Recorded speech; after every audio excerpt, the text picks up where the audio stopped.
starter set, isang set na naman papuntang Coronadal City. Salamat sir sa iyong order. Ito na po yung 5v5, isang mini PC at isang set ng Sabindo. Yung natin, yung box natin is naka-customize.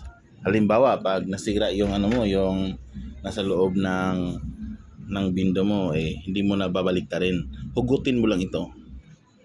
Yan, hugutin mo to. Okay. Tapos balik mo. So yan, madali lang siyang reset. At saka yung custom board natin is naka-design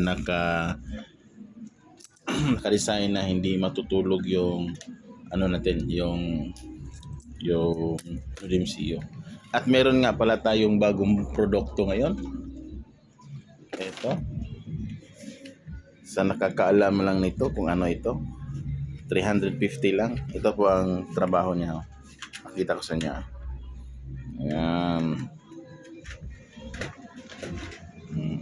So dyan kayo mag-calibrate. Lagyan niya para hindi kayo mahirapan mag-calibrate. Yan diba? So order na kayo. 350 lang yan. Tuturuan ko pa kayo sa paano mag-calibrate. Actually meron dyan marami sa sa YouTube. Pero ito yung lagayan ang wala tayo. So 350 lang yan mga bossing.